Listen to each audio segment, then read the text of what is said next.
주하나라는 이름을 가진 자가 병원에 가서 진료를 받습니다. 그리고 이제 조제실 앞에 가가지고 약을 타기 위해서 기다립니다.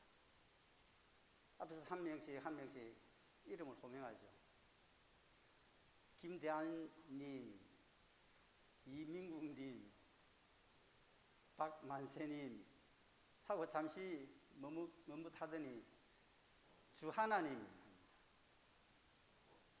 아무 반응이 없네요. 주하나님, 독생자 예수 날 위하여 오시었네. 내 모든 죄 다 사시고 죽음에서 부활하신 나의 구세주. 주님은 살아계신 줄로 믿습니다. 그 주 하나님 이름이 좋으니까 이거 뭐 하나님으로 되거든요. 이 짱폴 샤르트르는 이 실존주의자입니다. 그 유명한 의록이 하나 있는데 그게 뭐냐면 모든 인생들은 B에서 출발해가 D로 끝난다고 그랬습니다. 잘 아시죠? B는 뭡니까? 벌스입니다. 태어나죠. 사람은 다 태어났다가 그 다음에 어떻게 됩니까? 죽습니다. 그 D가 뗐습니다.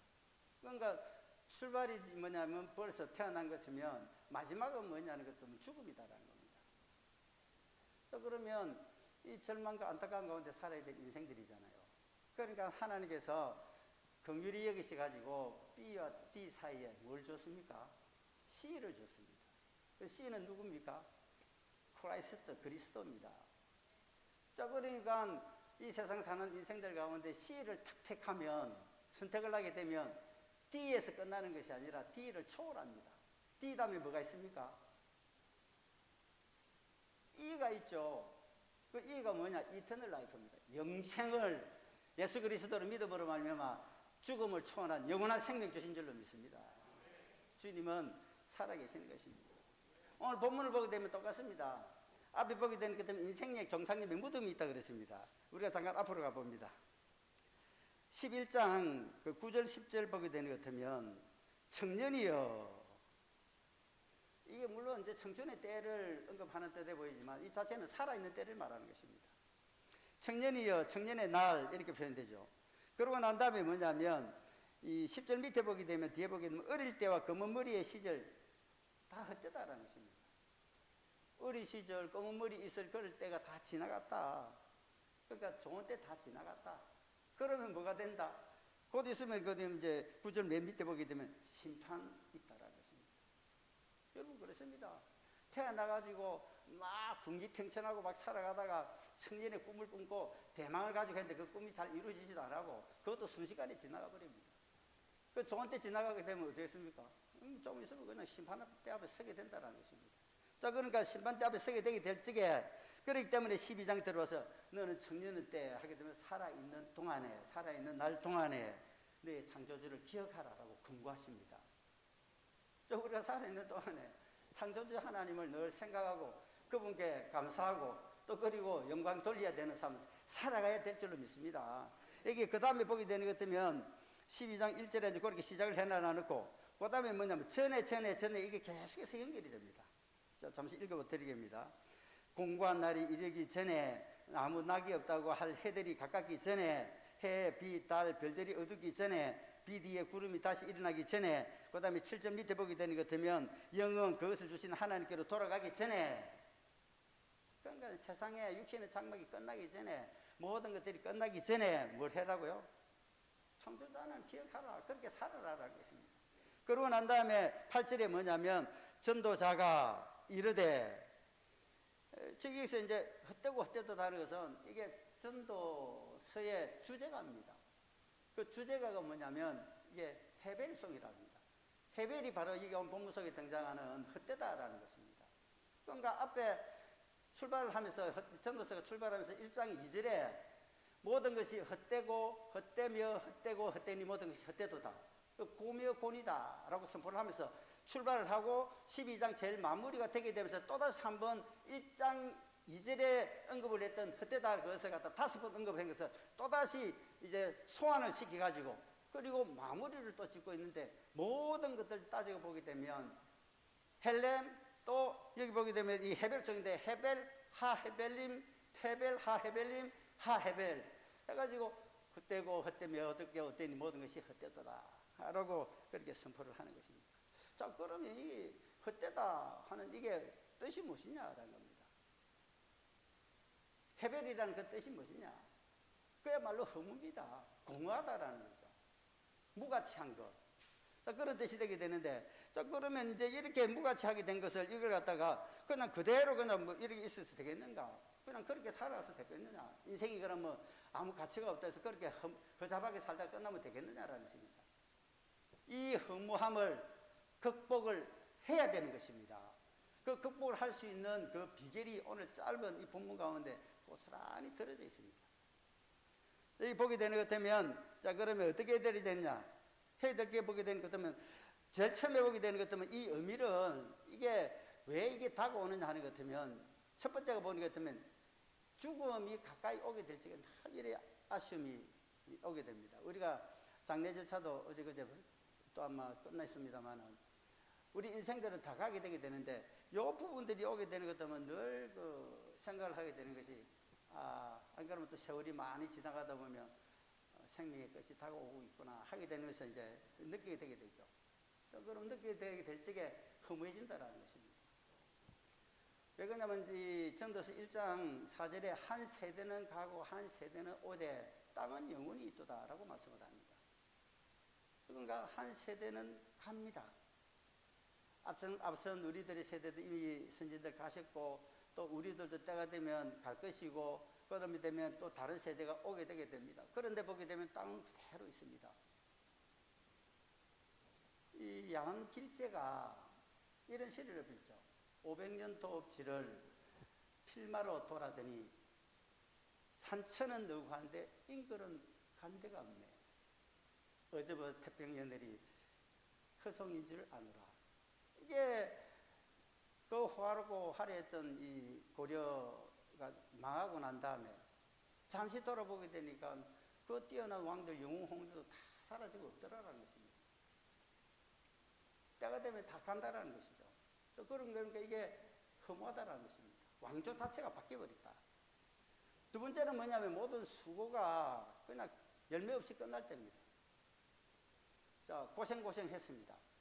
그러면 거기에 대한 열매가 있어야 됩니다. 그랬는데도 이게 인생의 어떤 하는 일이 실패로 끝날 때 또는 성공을 했다 하더라도 그 성공의 열매를 내가 받는 것이 아니라 엉뚱한 사람이 가져가 버리게 되게 되지. 이때는 참 정말로 흠할 수밖에 없다라는 것이죠. 그러면 어니스트 웨밍웨이의 이 노인과 바다 잘 아시는데 요 다시 한번 생각을 해보게 되면 이렇습니다. 산티아고의 어부죠. 고기 잡으러 갑니다. 조각배를 타고 84일을 이제 나가서 바다에서 고기를 잡는데 나가서 얼마 안 돼갖고 청새치를 잡습니다. 굉장히 큰 고기입니다. 또 그러니까 그것을 갖다가 하루 밤낮을 끌려다닐 수밖에 없습니다. 고기는 크고 배는 자그맣고. 그래서 그 한 신이 간선이 죽을 힘을 다해가지고 이제 잡았습니다. 고기가 크다 보니까 배에 끌어올릴 재간도 없습니다. 그러니까 배에 묶어서 그래서 이제 끌고 오려 합니다. 그래서 묶어서 끌고 오는데 문제는 그 다음에 또 나타납니다. 상어떼들이 공격을 합니다. 고기를 물어 뜯습니다. 그래서 그것들 상어에서 이제 말리기 위해서 녹 끝에다가 칼을 매달아 가지고 찌르기도 하고 우리 경상도 말만 뭐 후두고 냅니다. 그래봐도 그것들이 갑니까? 또 도망가다가 또 와서 뜯어먹고 결국은 뭐냐 하는 것 같으면 항구에 돌아오게 될 적에는 살은 하나도 없고 앙상한 뼈만 남더라는 것입니다. 그러니까 84일 동안에 잡았을 때는 기분이 좀 업돼 있었겠지만 돌아오고 난 다음에 아무것도 없어지는 헛고생만 하게 되더라. 그러니까 우리가 인생을 살아가면서 뭔가 열심히 하려 했는데 거기에 대한 나중에 어떤 소중한 결과물이 있지를 않게 될 적에 그처럼 허무하다라는 것입니다. 또 하나는 뭐냐 하는 것 같으면 기억해 주는 사람이 없을 때입니다. 전도서 1장 11절에 보게 되는 것 같으면 이전 세대들은 기억됨이 없으니 앞으로 장나 세대에도 그 세대들과 함께 기억됨이 없으리라 그랬습니다. 그러면 여러분 앞에 세대들 잠깐 생각을 해보십시오. 우리의 아버지, 어머니 세대, 그 다음에 할머니, 할아버지 세대. 그러니까 할머니, 할아버지 살아계실 적에 내가 태어나가지고 좀 이렇게 관계가 있었던 것들만 할머니, 할아버지 기억을 할 것입니다. 저 같은 경우에도 할머니는 기억하는데 할아버지는 기억 하나도 없습니다. 그럼 우리 세대 다음에 아래 세대, 자녀 세대, 그 자녀 밑세대, 손자, 손주 시대에 딱 가게 되면 내가 살아있을 적에 손자, 손주들 같이 놀아주고 어떤 했던 것들이 있으면 그들이 기록이 이제 기억이 되게 될 것인데 그렇지 않으면 내가 죽고 난 다음에 그들이 태어날 수도 있잖아요. 전혀 기억 못 합니다. 그냥 이름 정도나 듣다가 그냥 흐지부지 없어지고 한다는 거죠. 여러분 장례 문화도 그렇습니다. 우리가 한창 활동을 할 때 30, 40대 이때 보게 되는 것 같으면 거의 다가 돌아가시게 되면 무덤 문화였어요. 장지를 만들어서 땅을 파가지고 거기에 묻고 그 다음에 절차를 하는데 그 잔치가 굉장히 많았습니다. 그럼 집에서 잔치를 많이 했으니까 그러면 소고기부터 소스에다 끓여놓고 끓이고 돼지를 잡고 그래서 뭐 이게 마지막 가는데 그 큰 잔치를 하다시피 이랬죠. 그런데 불과 얼마 지나지 않았는데 그런 문화가 싹 사라졌습니다. 그때는 상여도 문화죠. 상여를 메고 앞에서 먼저 외치는 사람이 간다 간다 언제 가면 언제 오나 하면 어이야 어이야 어이야 하고 이런 식으로 이제 따라하면 이런 식으로 해서 그 같은 그런 게 지금 생생하게 있습니다. 지금은 그렇지 않습니다. 그러나 돌아가시게 되면 그 다음에 3일장 예전에는 뭐 5일장 7일장 뭐 오래 한 사람 30일장도 있었죠. 지금은 그냥 3일장입니다. 짧게 하면 2일장 오래 해봤자 주일 끼면 믿는 사람은 그 다음 날이기 때문에 4일장 이 정도로 하죠. 그리고 끝납니다. 끝나면 어디 갑니까? 화장장에 갑니다. 화장장에 2,500도 불에 2시간 안에 끝납니다. 2시간도 채 안 갑니다. 그러면 뼈만 몇 개가 탁 나옵니다. 그러면 가루를 내가 뿌려버리죠. 그건 낙골당에 갑니다. 주로 그렇게 하죠. 2015년도에 우리나라 이 장례 문화의 통계를 냈는데 그 통계를 보게 되니까 이제 화장 문화가 80%가 됐다. 그러면 지금 6년 정도 지났는데 작년 말이나 올 기준으로 다시 보게 되면 열에 9번 지금 거의 다가 화장을 한다는 것입니다. 요즘에 열에 10 가까이 될 날도 멀지 않았다라고 볼 수 있습니다. 그러면 우리가 생각을 하게 될 적에 우리는 막 할 적에 인생을 살게 될 적에 어떻게 한번 해보자 하고 열심히 사는 듯해 보이는데 조금 지나고 나면 별 기억해 줄 사람이 없습니다. 요즘은 자녀들이 많은 것도 아니고 하나, 둘 아니면 아예 없는 게 복이 돼갖고 아예 없이 사는 이들이 의외로 많습니다. 내가 죽으면 뭐 상가에 있을 사람도 없습니다. 어떨 때 보면. 그래서 요즘은 돈을 주고 일부러 사가지고 하객처럼 안 그러면 조문 온 것처럼 해갖고 그렇게 하는 경우도 지금 언론에 심심찮게 지금 등장되고 있습니다. 그러니까 그 기억이 오래 가겠느냐라는 것입니다.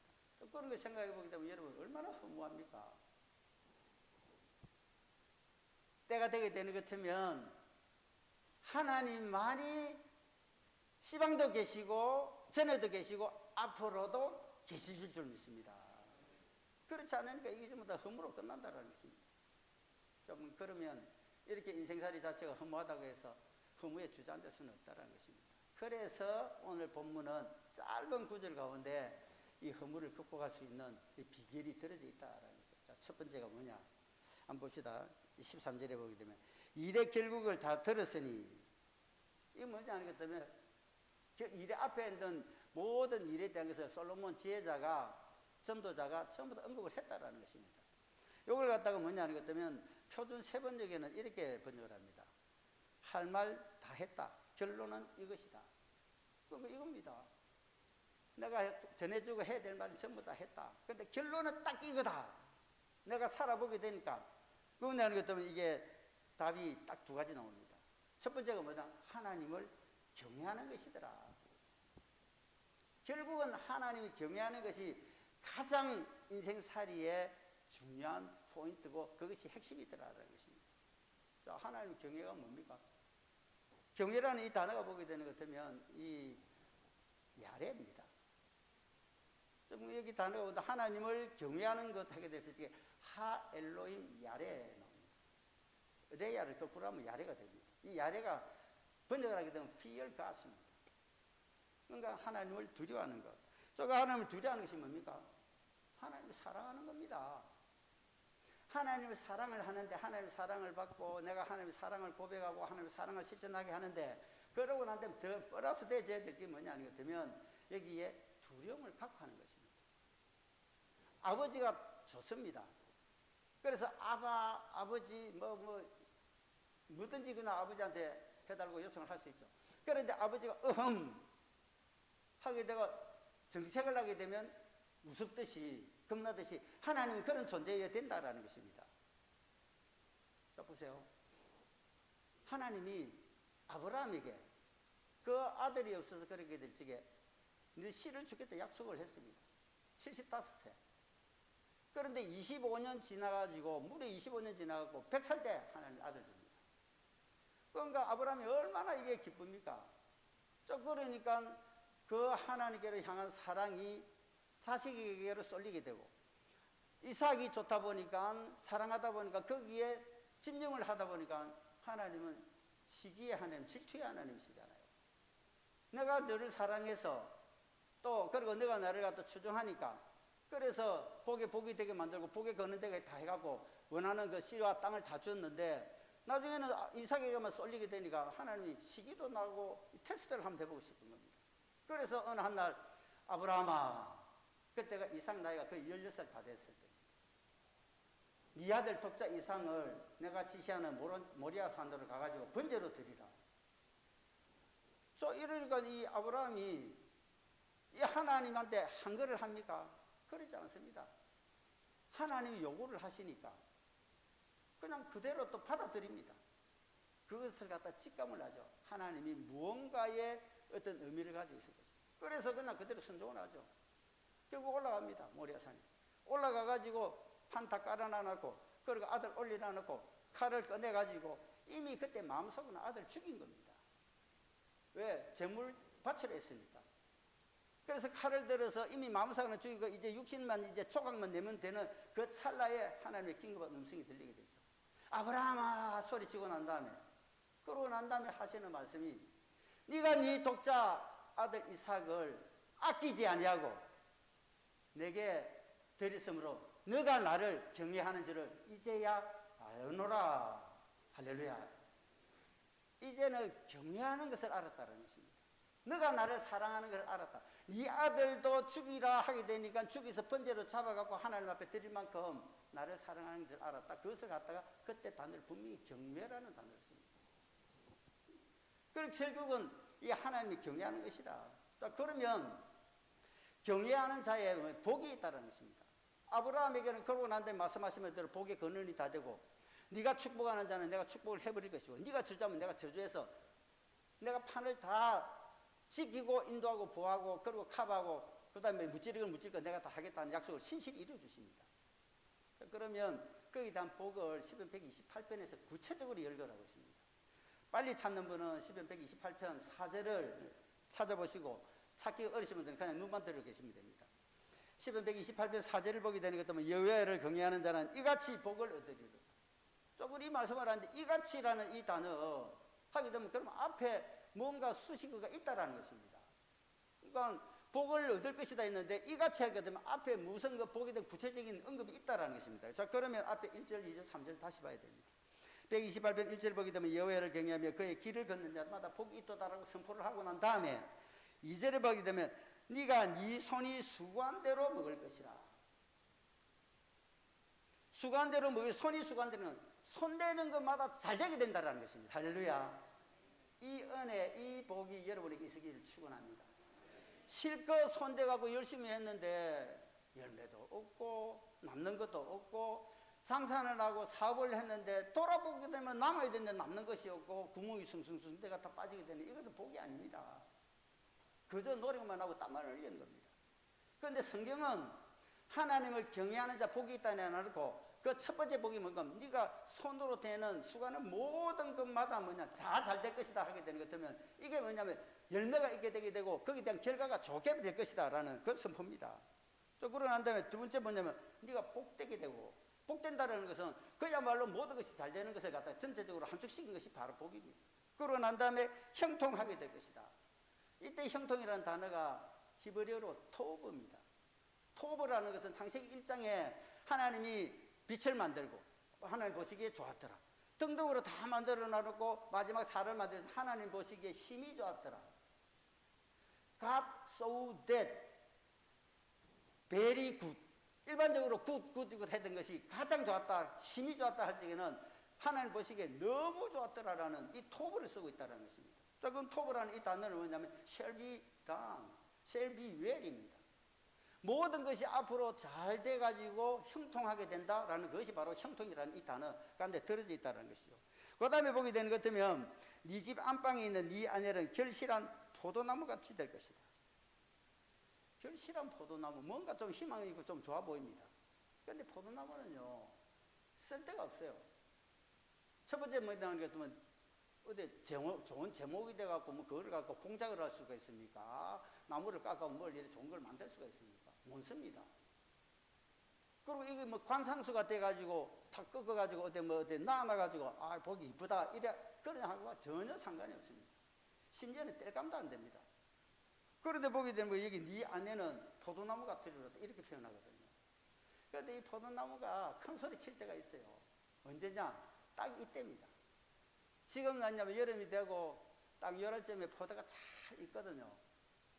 보통 때 보게 되는 또 앙상하게 뭐 저게 무슨 나무인지도 모르고 있다가 살살 잎이 열매지고 그리고 지나갈 때 잘 모르다가 밖에서는 잘 표도 안 납니다. 안에 들어가 밑에서 이렇게 보게 되는 것 같으면 그게 알이 탱글탱글 들어가지고 알알이 맺혀져 있는 것은 정말로 탐스럽고 그저 따먹고 싶을 수밖에 없는 입에 군침이 살살 도는 그런 포도 열매가 되어버리거든요. 자, 여기서 우리가 좀 느끼는 것이 있습니다. 여성들을 보게 되는 것 같으면 빨래비누가 닳는 것처럼 그냥 세월이 그냥 흐르는 것 같이 보입니다. 가정을 가진 여성들이죠. 그랬는데 똑같은 이치로 평상시 보기에는 포도나무는 별반 자랑할 것도 없고 내세울 것도 없습니다. 그런데 이때 딱 열매가 맺어지게 될 적에 가서 보게 되면 너무너무 탐스럽고 싱그럽고 마음에 들 수밖에 없고 하는 이때거든요. 그러니까 이 아내에 대해서 이 아내는 결실한 포도나무 같다라는 것은 그래서 가까이 다가고 내면을 이리다 보니까 내면이 아름답고 믿음의 열매들이 뚜렁뚜렁 맺히는 것 같고 포도 열매가 맺히는 것 같이 그러고 그때 보게 되는 것 같으면 너무너무 아름답게 보이고 신실한 열매가 너무 좋더라는 것입니다. 지금 이 부분을 언급을 합니다. 보통 때는 아무것도 아닌 것처럼 보인다. 그런데 내면을 들여다보게 되면 내면 안에는 뭔가 포도 열매가 하나도 아니고 당글당글하게 얼마나 많은 것이 맺혀져 있는 것처럼 이렇게 아름답고 신실하다라는 것이 결실한 포도나무 같으며 할렐루야. 이 같은 날에가 여러분의 모든 가정 가운데 아내들에게 있으시길 축원합니다. 그러고 보게 되면 그 다음에 네 식탁에 둘러앉은 자식들은 어린 감람나무 같으리로다.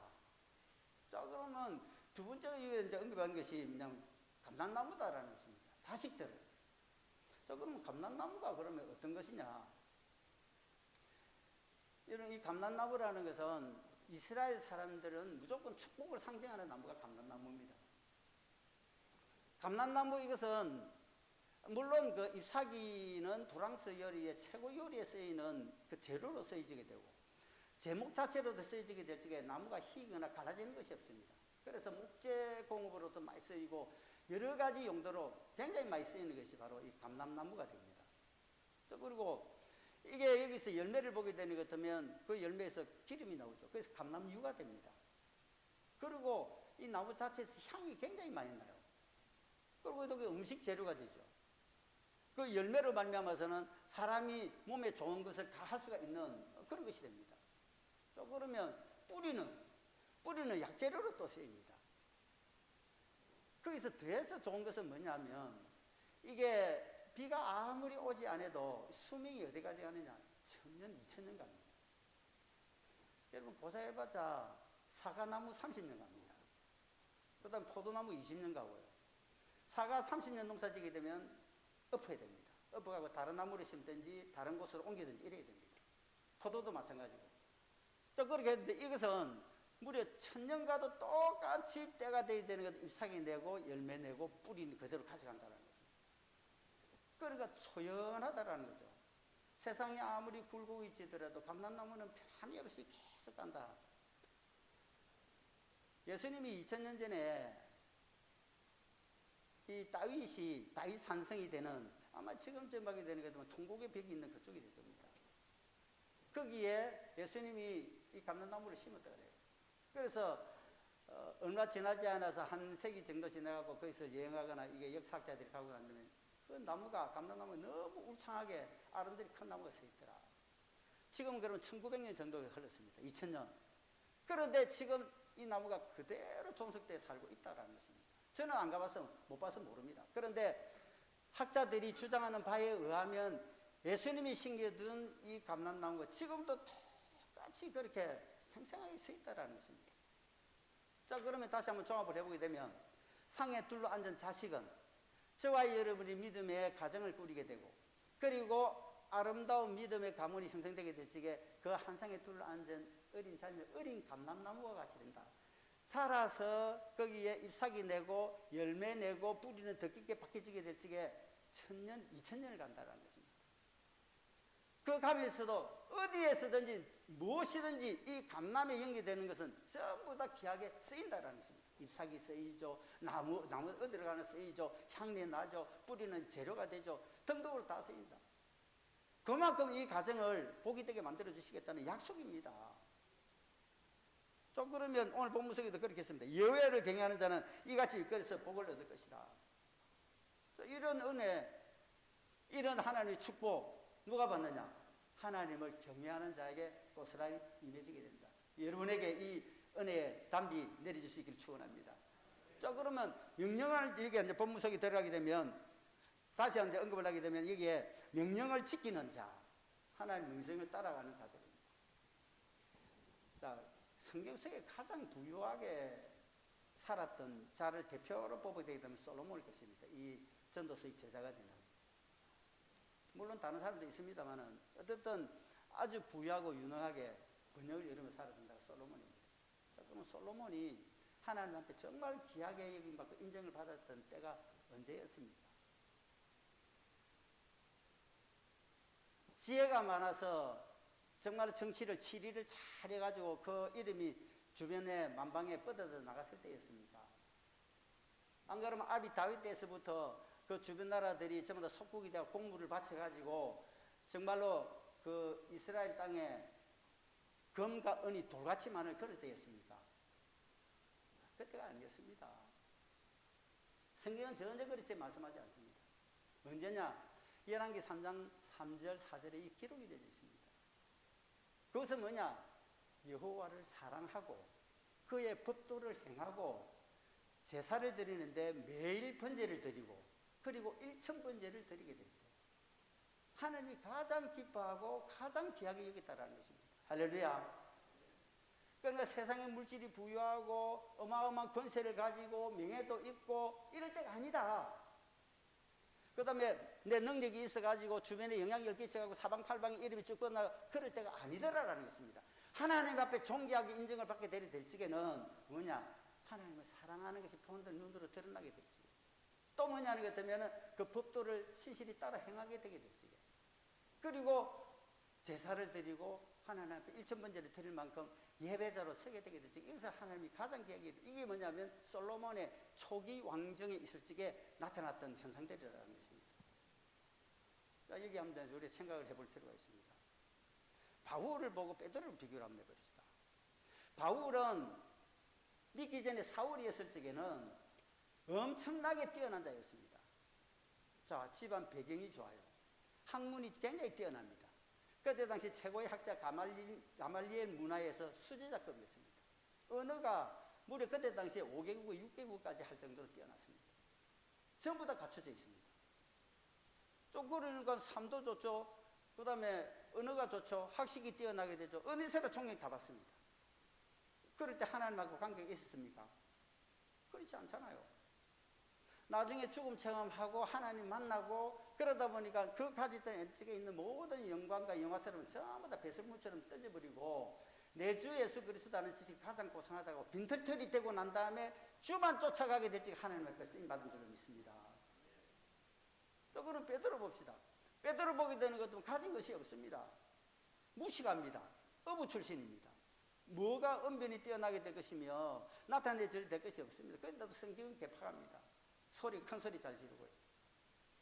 또 그런데 이 베드로가 주님 앞에 붙들려 가지고 주님 말씀 따라 순정대로 가다가 그 다음에 오순절 성령 내려오게 되니까 완전히 변해져서 예수님이 택한 12제자 중에서 수제자가 되지게 되고, 그리고 하늘나라 문지기 중에서 가장 어떤 문지기가 되지 있는 그런 영광의 자리에 서게 되더라. 사울이 바울로 바뀌어지게 되고 베드로가 하나님 앞에 붙들림 바 되게 되니까 이때서부터 그들이 주의 나라 커다란 역사를 이루는 그 분기점 핵을 걷더라라는 것입니다. 지금 아브라함 하나님 축복을 줬죠.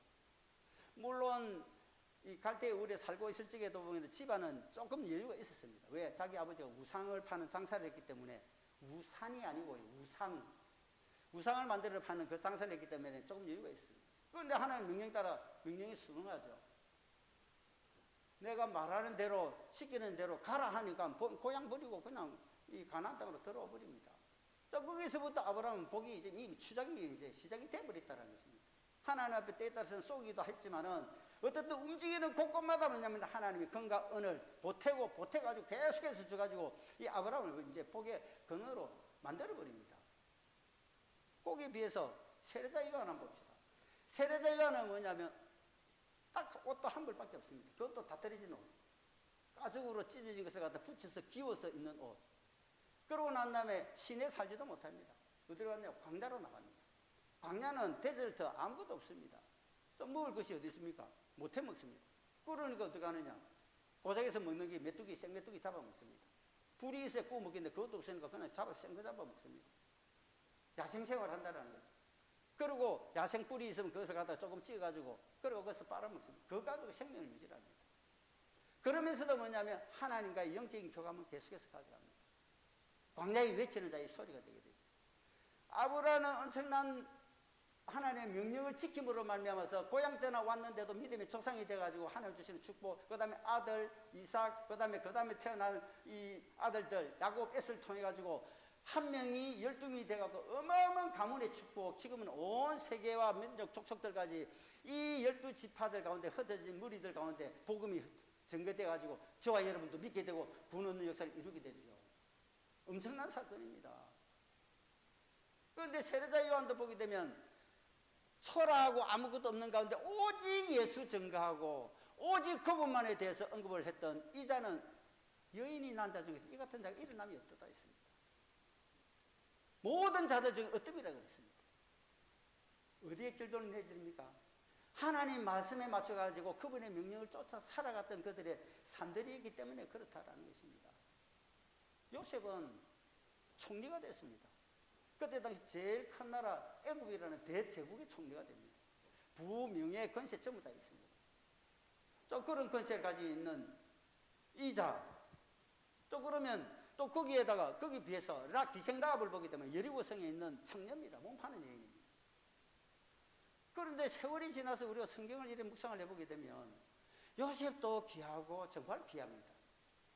그런데 기생 라합도 보게 되는 것 같으면 실제적으로 신분은 가장 천하고 천한데도 보게 되면 우리가 생각하고 하나님의 영적인 느끼는 분위기는 하나님이 이 라합을 그냥 두지 아니하고 그러고 난 다음에 메시아가 오는 관열 가운데 귀하게 쓰이는 여인들을 딱 넣어놓고 계신다는 것입니다. 얼마나 귀하냐라는 것이죠. 하나님 나라를 위해서 내가 혹이라도 위험을 당하고 안 그러면 죽을 수도 있는데 뭐냐면 주의 사례를 위해서 돕는 자의 이 손길을 기억하셔가지고 이것을 메시아의 그 은혜의 판열 가운데 두게 되는 역사를 일으키시더라라는 겁니다. 왕국이 하나가 있었는데 굉장히 부한 왕국이었습니다. 거기에는 정치도 잘한 그런 왕들도 있었습니다. 그리고 뛰어난 학자들도 있었고요. 노련한 정치가들도 있었고 사업가들도 있었고 학교도 많았습니다. 그건 한순간에 망해버립니다. 왜 망합니까? 하나님을 경외하는 자, 의로운 자가 10명이 없었기 때문에 그렇습니다. 어느 나라입니까? 소돔과 고모라였습니다. 얼마나 부유했습니까? 모든 것이 뛰어났습니다. 술, 그 다음에 음식, 삶이 굉장히 풍요로웠습니다. 그러다 보니까 어디로 가느냐? 하나님의 법하고는 전혀 상관없이 오히려 딴 데로만 흘러가 버립니다. 육체의 쾌락을 쫓아가고 카타르시스만 추구하게 되고 그렇게 가다가 하나님이 직접 확인까지 해놔놓고 순식간에 분리를 가지고 소돔 고모라 멸망시킨 사건. 창세기 18장 19장의 사건입니다. 결론입니다. 여러분 예수 믿습니까? 당연히 믿는 사람들이죠. 여러분 하나님 경외합니까? 크게 아멘 하셔야 됩니다. 하나님 사랑하십니까? 사랑하면서 때에 따라서는 두렵습니까? 왜 그때는 줄어듭니까? 소리가. 똑같이 되셔야 됩니다. 사랑은 하는데 왜? 하나님은요 너무 좋은 아버지인데도 때에 따라서는 두려워요. 왜? 내가 혹시라도 예배에 빠지고 안 그러면 내 것 추구하기 위해서 엉뚱짓 한번 해보기도 하고 이러면 이 징벌이 있지 않을까? 하나님 진노하시지 않을까? 하나님 여기에 있어야 된다는 겁니다. 이게 없이 멀리 계속하다 보면 거기 미안하지만 삼천포가 된다는 거죠. 쭉 빠지면 하나님 용서를 안 하십니다. 그 하나님 사랑이 있으니까 돌아오는 시그널로 그러지만 결국은 뭐냐는 것 같으면 예수 그리스도 안에 믿는 믿음이 있고 그리고 하나님을 아버지로 부를 수가 있고 하나님을 사랑한다 표현하면서도 동시에 두려움을 가지고 있고 그 다음에 하나님 말씀을 따라 100%는 아니지만 그래도 내가 힘, 마음 닿는 데까지 한번 따라가 버리라. 코로나 가운데 있다 할지라도 그래도 내가 예수 믿어보고 예배자로 서버리라 하는 요 믿음이 있습니까 여러분? 그러면 걱정할 거 없습니다. 기죽을 필요도 없습니다. 왜? 오늘 성경 기록입니다. 시편 34편 9절에 너희 성도들아 여호와를 경외하라. 여호와를 경외하는 자들은 부족함이 없으리로다. 하나님이 그렇게 만들어 주시다라고 했습니다. 전국적으로는 인생의 승리자 되게 하시는 분은 하나님이시다. 그래서 오늘 본문을 보게 되면 이래 결국은 너희들이 다 들었다. 여호와를 경외하라. 그리고 명령을 따라. 이것이 사람의 본분입니다. 사람의 본분대로 가게 되는 것 같으면 그 다음에 하실 일은 하나님이 하실 일만 남아있는 줄로 믿습니다. 나를 통해서 역사하시는 하나님, 나를 통해서 하나님의 나라를 확장시키기를 원하시는 하나님, 나를 통해서 후세대에 믿음의 본을 보이는 하나님, 그 하나님이 오늘도 함께해 주시고 앞으로 하늘나라 부르서 올라가기 전까지 계속해서 함께해 주시기 때문에 나는 이제는 하나님의 말씀을 따라서 행하고 그리고 하나님을 경외하며 살아가라 합니다. 나를 통해서 하나님의 구원의 역사 계속해서 불이 일듯이 집어질 수 있게 되게 하시고 잘못된 거 태워버리고 하나님의 생수는 계속해서부터 하늘로서부터 공급되는 역사가 있게 해주십시오. 무더운 여름철에도 코로나 와중에서도 앞으로 있는 험난한 세월이 있다 할지라도 분명히 이런 자들은 믿음의 국에서 하나님이 붙드시고 세우시고 영광 받게 되는 역사의 현장 가운데 서게 해주시라는 그 믿음으로 한 주간도 이기시고 나머지 생애 삶에서도 이기는 삶 살아가시는 여러분 되시기를 축원합니다. 예수님 고맙습니다. 하나님 사랑해서 고맙습니다. 감사합니다. 영광 돌립니다. 부족한 나를 통해서 하나님 이름이 영화롭게 되게 하시고 지존하신 하나님은 세세토록 영광 존귀 홀로 받으시옵소서. 예수님 이름으로 기도합니다. 아멘.